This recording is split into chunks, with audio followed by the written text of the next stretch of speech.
परमपिता परमेश्वर, हम आपका हृदय से धन्यवाद करते हैं आपके महान प्रेम और अनुग्रह के लिए और उस अद्भुत सामर्थ के लिए जिसके द्वारा आप हमारी जिंदगी में कार्य करते हैं और हमें अपनी आत्मा के द्वारा नई सृष्टि बनाकर अपनी महिमा का कारण बनाते हैं। हम आपका धन्यवाद करते हैं। हम आपके हाथ की कारीगरी बन जाएं, इसलिए प्रभु अपने आप को समर्पित करते हैं कलीसिया में, ताकि ये कलीसिया हमारे जीवन को नई सृष्टि बनाकर आपकी महिमा कर सके और सारी महिमा आपको मिले। प्रभु, पवित्र आत्मा की बातों को ध्यान से सुनने के लिए हम तैयार हैं और चाहते हैं कि पवित्र आत्मा हमारे हृदय से बातें करे, ताकि हम आपकी पवित्र आत्मा के द्वारा आपके वचनों को समझें, आपकी बातों को अंडरस्टैंड करके आपके निर्देशों के अनुसार अपने जीवन में अनुसरण करें, ताकि आपकी महिमा हो। धन्यवाद के साथ इस प्रार्थना को आपके इकलौते पुत्र प्रभु यीशु मसीह के नाम से मांगते हैं, आमीन।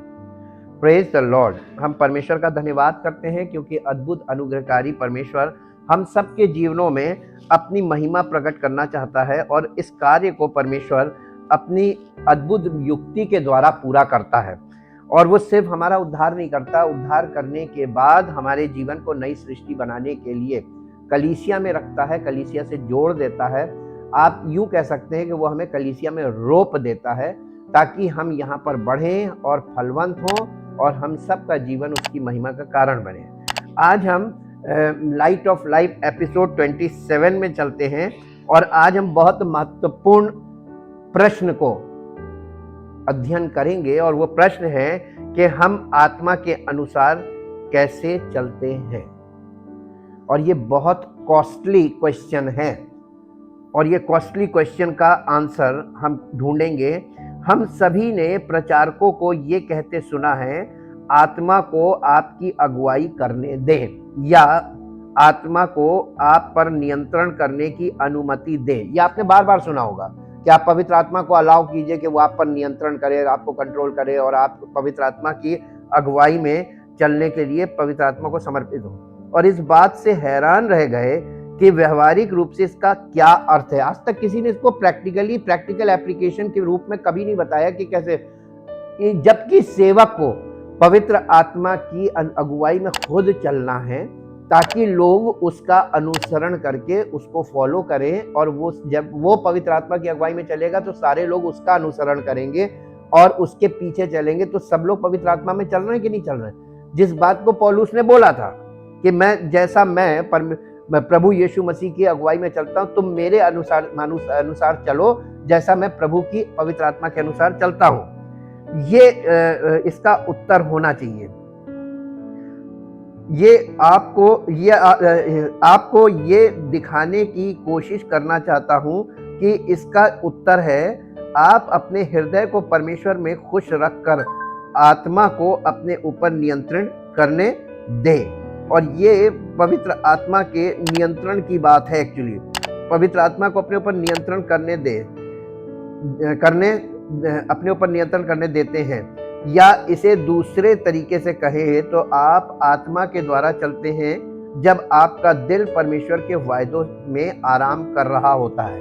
यानी जब आपका हृदय परमेश्वर के वायदों में इस्टेब्लिश हो जाता है, आपको भरोसा हो जाता है कि परमेश्वर ने वायदा किया है, उसके वायदे सच्चे हैं और प्रभु अपने वायदों को हमारे जीवन में पूरा करें, तो आप कार्य नहीं करेंगे, आप कुछ भी नहीं करेंगे, बल्कि उन वायदों पर विश्वास करेंगे। और यही वाला विश्वास उद्धार लाता है। आत्मा आपके जीवन में राज्य करता है जब आप परमेश्वर के पुत्र में विश्वास के द्वारा जीते हैं, जिसने आपसे प्रेम किया और अपने आप को आपके लिए दे दिया और अब सब कुछ एक साथ आपके भले के लिए काम कर रहा है। यहाँ गलातियों के 5 गुना प्रमाण हैं। पहला, गलातियों 5 अध्याय 6 पद, मेरे साथ पढ़ें। गलातियों की पत्री 5 अध्याय उसका 6 पद। मसीह यीशु में ना खतना और ना खतना रहित कुछ काम का है, परंतु केवल विश्वास जो प्रेम के द्वारा प्रभाव डालता है। प्रभु में यानी मसीह में ना तो खतना कोई मायने रखता है हो या ना हो, और ना खतना रहित होना कोई मायने रखता है। दोनों के लिए एक कॉमन रूल है, विश्वास जो प्रेम के द्वारा प्रभाव डालता है, जिसका प्रभाव प्रेम से काम करता है। हाँ, किसी काम का नहीं है, परंतु विश्वास प्रेम से काम करता है। सच्चा विश्वास हमेशा प्रेम उत्पन्न करता है, क्योंकि विश्वास अपराध, भय और लालच को बाहर निकालता है और हमें परमेश्वर की शक्ति का आनंद लेने की भूख देता है। परंतु गलातियों 5 अध्याय और 22 पद में ये कहता है, 5 अध्याय का 22 पद पढ़िए। पर आत्मा का फल प्रेम, आनंद, शांति, धीरज, कृपा, भलाई, विश्वास, नम्रता और संयम है। अब देखिए यहाँ पे वो गलातियों 5 अध्याय 22 पद में कहता है कि प्रेम आत्मा का फल है। इसलिए यदि प्रेम वो है जो विश्वास अनिवार्य रूप से उत्पन्न करता है और प्रेम आत्मा का फल है, तो आत्मा के द्वारा चलने का मार्ग विश्वास है। परमेश्वर के वायदों में एक सुखद विश्राम आत्मा की पाइपलाइन है। और दूसरा इसमें है गलातियों 5 अध्याय का 5 पद। इसमें थोड़ा हम ध्यान देंगे। क्योंकि आत्मा के कारण हम विश्वास से आशा की हुई धार्मिकता की बाट जोते हैं। इसका मतलब ये हुआ, क्योंकि हम आत्मा के द्वारा, विश्वास के द्वारा धर्म की आशा की बाट जोते हैं। आप आत्मा के द्वारा यीशु की प्रतीक्षा कैसे करते हैं? विश्वास के साथ।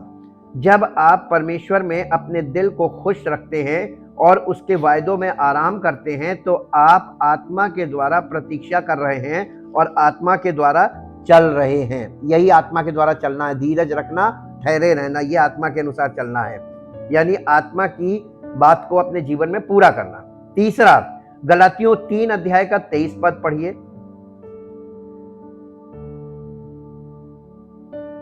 3 अध्याय का 23 पद। अब विश्वास के आने से पहले हम व्यवस्था के वश में थे, हमारी रखवाली होती थी, यानी हम व्यवस्था के वश में थे। आस्था का आगमन व्यक्ति को कानून के अधीन होने से मुक्त करता है। यहाँ पे उसने बताया कि जब तक आपके जीवन में परमेश्वर की पवित्र आत्मा नहीं आती है, तो आप व्यवस्था के अधीन थे, अधीन हैं और अधीन ही रहेंगे, जब तक कि पवित्र आत्मा आपको वहां से छुड़ा ना ले। तो हम वहां उस समय तक व्यवस्था के वश में रहते हैं। पवित्र आत्मा ही हमको वहां से मुक्त करता है। परंतु गलातियों 5 अध्याय 18 पद में क्या कहता है?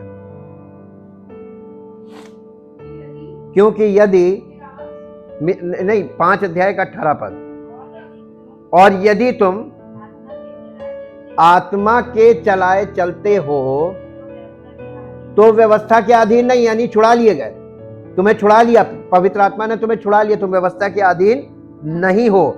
विश्वास के साथ जब तक हमारे दिल सभी झल्लाहट और अपराध बोध और लालच से मुक्त नहीं हो जाते, तब तक हम परमेश्वर के वायदों की विश्वसनीयता और अनमोलता पर ध्यान लगाकर इस प्रकार पवित्र आत्मा हमें भरता है और अगुवाई करता है, हमें तैयार कर रहा है वो। चौथी बात है गलातियों की पत्री 3 अध्याय 5 पद।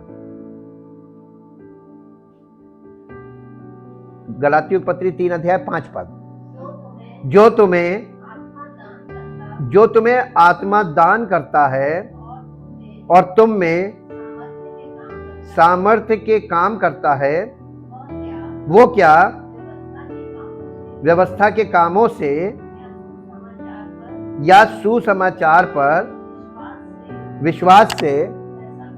परमेश्वर कैसे काम करता है? आपके व्यवस्था पर के काम आप कर रहे हैं इसलिए आपको छुड़ा रहा है, या आपने उसके सुसमाचार पर विश्वास किया इसलिए छुड़ा रहा है? कॉमन सेंस से जवाब दे सकते हैं कि विश्वास के सुसमाचार से हमें छुटकारा मिलता है। हम कितनी भी प्रार्थना कर ले, हम कितनी भी बाइबल पढ़ रहे, हम कितना भी अपने रीतियों का पालन कर लें, ये व्यवस्था के कार्य हैं, इससे हमारा छुटकारा होगा नहीं। और उसने पहले जब ये बात बोल दी, आज बताइए मसीह में क्या कर रहे हैं लोग? सब यही काम कर रहे हैं, उसको गुस्सा दिला रहे हैं, क्रोध दिला रहे हैं, और जितना क्रोध दिलाओगे वो गाज गिरेगी उसी पर जो क्रोध दिलाएगा, और गिराते चले जा रहे हैं, गिराते अपने ऊपर गाज गिरा रहे हैं जो लोग उसकी विधि के विरोध में कार्य कर रहे हैं। लिखा हुआ है, क्या वो जो तुम्हें आत्मा देता है और तुम्हारे बीच चमत्कार करता है, व्यवस्था के कामों से या विश्वास के सुनने के द्वारा करता है। आत्मा हम में और हमारे द्वारा केवल विश्वास के सुनने के द्वारा ही अपना पराक्रमी कार्य करता है। हम केवल विश्वास के द्वारा ही पवित्र किए जाते हैं। आत्मा के अनुसार चलने और शरीर की इच्छाओं को पूरा न करने का तरीका यह है कि परमेश्वर की मनोरम प्रतिज्ञाओं को सुने और उन पर भरोसा करें, उन पर प्रसन्न हो, उनमें विश्वास करें। यानी आप परमेश्वर के वचन को सुनकर विश्वास कीजिए और ठहरे रहिए, भरोसा कीजिए कि वो करेगा। ये नहीं कि अभी कर दीजिए, अभी हमारे लिए हो जाए। और अंत में हम एक और पॉइंट देखेंगे, गलातियों की पत्री 2 अध्याय उसका 20 पद। इस पर हम विचार करेंगे। मैं मसीह के साथ क्रूस पर चढ़ाया गया हूं, अब मैं जीवित नहीं हूं परंतु मसीह जो मुझ में रहता है, और जो जीवन मैं अब शरीर में जीवित हूं उस विश्वास से जीवित हूं जो परमेश्वर के पुत्र पर है, जिसने मुझसे प्रेम रखा और मेरे लिए अपने आप को दे दिया। वो मसीह कौन है? जो पौलुस में रहता है, वो आत्मा है। गलातियों की पत्री 4 अध्याय उसके 6 पद में इस प्रकार से लिखा हुआ है, पढ़ दें। नहीं, 4 अध्याय 6 पद। हाँ, और तुम जो पुत्र हो इसलिए परमेश्वर ने अपने पुत्र के आत्मा को, जो हे अब्बा हे पिता कहकर पुकारता है, हाँ, परमेश्वर के पुत्र का आत्मा हमारे हृदय में भेजा गया है। ये पवित्र आत्मा कौन है? परमेश्वर के पुत्र का आत्मा, यानी मसीह का आत्मा है, और ये हमारे हृदय में भेजा गया है ताकि हम परमेश्वर को, जो दुनिया का परमेश्वर है, सृष्टि का परमेश्वर है, वो हम उसको पिता कह सकें। तो ये हम परमेश्वर के पुत्र हो गए यीशु मसीह के द्वारा। पुत्र का जीवन पौलुस में कैसे उत्पन्न होता है? अब पौलुस ने कहा कि मैं जीवित ना रहा वरन मसीह मुझ में जीवित है। फिर एक प्रश्न आता है कि पौलुस में पुत्र का जीवन पौलुस में कैसे उत्पन्न हुआ? पौलुस ने अपने आप को मृतक कर लिया और अपने शरीर को प्रभु परमेश्वर को समर्पित कर दिया। परमेश्वर ने अपने पुत्र का आत्मा उसको दे दिया और अब उसके शरीर में पुत्र का आत्मा जीवित है, यानी वो उस पवित्र आत्मा के अनुसार जीवन व्यतीत कर रहा है जो एक सच्चे मसीह को होना चाहिए। क्या आज कोई सच्चा मसीह आपको दिखाई दे रहा है? वो कैसा होगा? पौलुस के जैसा होगा। उसकी बोली पौलुस के जैसी होगी और उसका जीवन, व्यवहार, चरित्र, चाल चलन सब पौलुस के जैसा होगा। पौलुस का कैसा था? मसीह के साथ। तो वो परमेश्वर के पुत्र के सदृश हुआ। वैसे ही हम सबको भी परमेश्वर के पुत्र के सदृश बनना है। ये सच्चे मसीही वही हैं। बाकी सब लोग भटक चुके हैं और एक ऐसे उसमें फंस गए हैं जहां से परमेश्वर भी नहीं निकालेगा, बेबीलोन से नहीं निकालेगा। आप पुराने इतिहास पढ़ के देख लीजिए। परमेश्वर मिस्र से निकाल के लाया इजरायलियों को, लेकिन बेबीलोन से नहीं निकाला। बेबीलोन की गुलामी रिलीजियस सिस्टम के गुलाम बन जाना, संसार की गुलामी से आपको निकाल के लाया पुत्र के द्वारा, लेकिन आप रिलीजियस सिस्टम में जाके जब फंस जाते हैं तो वहां से वो बेबीलोन की गुलामी, वहां से वो परमेश्वर नहीं निकालता, क्योंकि परमेश्वर वहां जाता ही नहीं। परमेश्वर उसमें प्रवेश नहीं करता है और जहां वो नहीं जाता वहां से वो निकाल नहीं सकता। वहां से अगर कोई खुद छोड़ छाड़ के निकले तो परमेश्वर उसकी मदद करेगा। पौलुस पुत्र की आत्मा के अनुसार कैसे चलता है? जो जीवन मैं अब शरीर में जीवित हूं वो परमेश्वर के पुत्र में विश्वास के द्वारा जीता हूं। पौलुस दिन ब दिन पुत्र पर भरोसा रखता है। दिन ब दिन वो परमेश्वर पर अपनी चिंता डालता है, उसके जीवन को अपराध और भय और लोभ से मुक्त करता है और आत्मा के द्वारा वहन किया जाता है। तो फिर हम आत्मा के अनुसार कैसे चलते हैं? उत्तर सादा है। हम अपने जीवन के खालीपन को दुनिया के 100 टुकड़ों से भरने की कोशिश करना बंद कर दे और अपने आत्मा को ईश्वर में विश्राम देते हैं।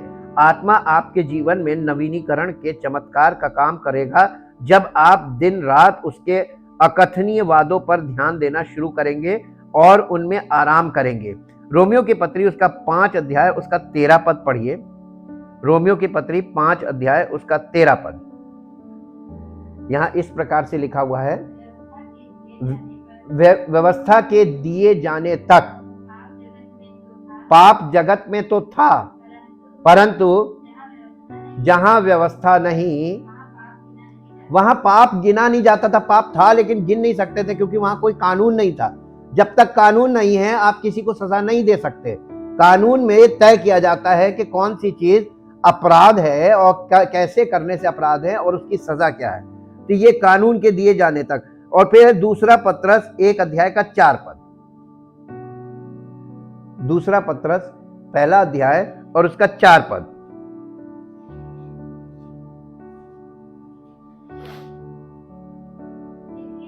जिनके द्वारा उसने हमें बहुमूल्य और बहुत ही बड़ी प्रतिज्ञाएं दी हैं, यानी वायदे किए हैं, ताकि इनके द्वारा तुम उस सड़ाहट से छूटकर जो संसार में बुरी अभिलाषाओं से होती है, ईश्वरीय स्वभाव के संभागी हो जाओ, यानी उसके साथ ईश्वरीय स्वभाव में परिवर्तित हो जाओ, संभागी हो जाओ और तुम्हारा जीवन परिवर्तित हो जाए। यशायाह नबी की पुस्तक 64 अध्याय का 4 पद पढ़ दीजिए। यशायाह नबी की पुस्तक 64 अध्याय का 4 पद। यहां इस प्रकार से, क्योंकि प्राचीन काल ही से तुझे छोड़ कोई और ऐसा परमेश्वर ना तो कभी देखा गया और ना कान से उसकी चर्चा सुनी गई, जो अपने बाट जोने वालों के लिए काम करे। परमेश्वर किसके लिए काम करता है? मांगने वालों के लिए, कोशिश करने वालों के लिए, या इंतजार करने वालों के लिए। तो कितने लोग इंतजार करते हैं? सब लोग साम दाम दंड भेद लगाए पड़े हैं, मेरी मान लो, मेरी सुन लो। तो यही गलत है। ये शरीर के काम कर रहे और सोच रहे हम पर दया करे, नहीं करेगा। परमेश्वर उन्हीं के लिए काम करता है जो भरोसा करते हैं कि मेरा प्रभु देगा मुझको हर एक चीज अपनी महिमा धन के अनुसार। आप अय्यूब के जीवन में देख लीजिए, उसकी पत्नी कहने लगी परमेश्वर की निंदा करो, मर जा। तो उसने कहा तू कैसी मूर्ख स्त्रियों किसी बातें करती हैं, उसके हाथ से हम सुख ले दुख ना ले। और उसने कहा कि मुझे तो निश्चय है कि मेरा छुड़ाने वाला जीवित है और मैं इसी देह में होकर उसका दर्शन पाऊंगा। ये था आशा और विश्वास। जब आप उसके वायदों पर आशा रखकर विश्वास करते हैं कि परमेश्वर करेगा और इंतजार करते हैं, तब परमेश्वर आपके जीवन में कार्य करता है। इसलिए आज से हमेशा याद रखिए, इस अध्याय को सीख लीजिए कि जितना आप उसके लिए ठहरे रहेंगे उतना वो आपके लिए काम करेगा, और जब आप करने लगेंगे तो वो आपको छोड़ देगा। Thank you, thank you, thank you Lord. परमपिता परमेश्वर, हम दिल से आपका धन्यवाद करते हैं इन सच्चाइयों के लिए जो आपके वचन के द्वारा पवित्र आत्मा हमें सिखाता है और हमें इसके द्वारा चलने से हमें अनुभव कर देता है, ताकि हमारे जीवन में पवित्र आत्मा के द्वारा चलने से जो प्रतिज्ञाएं पूरी होती है उसका अनुभव हो, ताकि हम सिद्ध ज्ञान सहित दूसरों को एक्सप्लेन कर सकें और अपने जीवन से उन चीज़ों को दिखा सकें, ताकि वो लोग केवल हमारी बात ना सुने बल्कि हमारे जीवन को देखकर आपकी महिमा कर सकें और कहें वाकई में ये परमेश्वर ही कर सकता है और ये मनुष्य का स्वयं का कार्य नहीं हो सकता है, ताकि आपको महिमा मिले और सारी महिमा आपको मिले, क्योंकि आप महिमा के प्रभु हैं। धन्यवाद के साथ इस प्रार्थना को आपके इकलौते पुत्र प्रभु यीशु मसीह के नाम से मांगते हैं, आमीन। Praise the Lord. परमेश्वर आप सबको आशीष दे।